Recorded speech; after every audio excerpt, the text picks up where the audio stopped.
Nuit d'hiver. Connais-tu le Wendigo? Une légende née du froid, de la faim et de l'avertissement. Nous en parlerons avec respect pour les nations algonquines.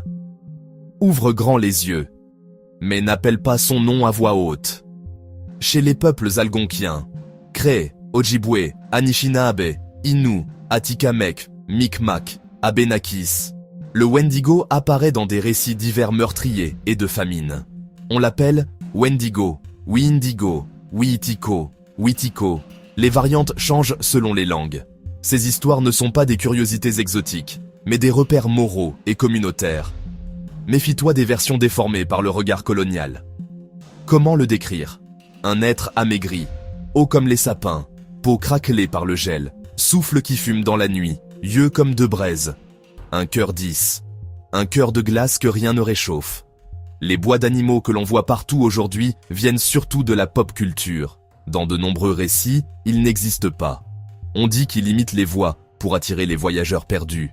Il court sans fatigue sur la neige durcie, laisse une odeur de résine et de pourriture. Les arbres se plaignent à son passage, et le vent semble porter des mots qu'on préférerait ne pas comprendre. Certains ont parlé de psychose du Wendigo pour expliquer des actes extrêmes en période de famine. Ce terme est aujourd'hui vivement débattu. Il n'est pas reconnu par les manuels cliniques modernes. Gardons-nous du sensationnalisme. Ces récits appartiennent d'abord aux communautés qui les portent. 1878. L'affaire de Swift Runner dans les forêts de l'Ouest canadien. Hiver, isolement, faim atroce. Un drame familial qui a sidéré la région. Les récits missionnaires et la presse ont amplifié l'ombre du Wendigo. Retenons la leçon. Contexte extrême, sources biaisées et douleurs humaines bien réelles. Signes qu'évoquent les anciens. Traces distordues sur la croûte de neige. Écorces griffées gelées. Corbeaux agités. Silence anormal avant la tempête. On dit « Ne voyage jamais seul la nuit. Garde le feu. Respecte la forêt. » Contre-mesure dans les légendes?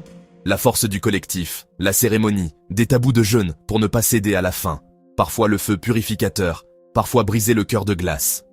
Ces motifs varient selon les nations. Une seule version n'existe pas. Aujourd'hui, le Wendigo hante les forums, creepypasta, TikTok, téléphone dans les bois, lueurs lointaines, et beaucoup de canulars. Souvent, on confond un orignal, un élan ou des ombres banales avec la créature.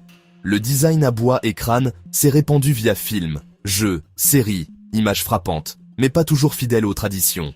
Science et symboles se croisent, la faim altère l'esprit, la pareidolie transforme branches en bêtes, l'infrason et le blizzard trompant l'oreille. Le Wendigo peut aussi lire comme une métaphore, l'avidité qui dévore les communautés et la terre, une faim qui ne finit jamais. Démystifier n'empêche pas de frissonner. Entre prudence et merveille, le Wendigo continue d'avancer dans la neige. Dis-moi en commentaire ce que tu veux explorer ensuite, et abonne-toi pour d'autres légendes.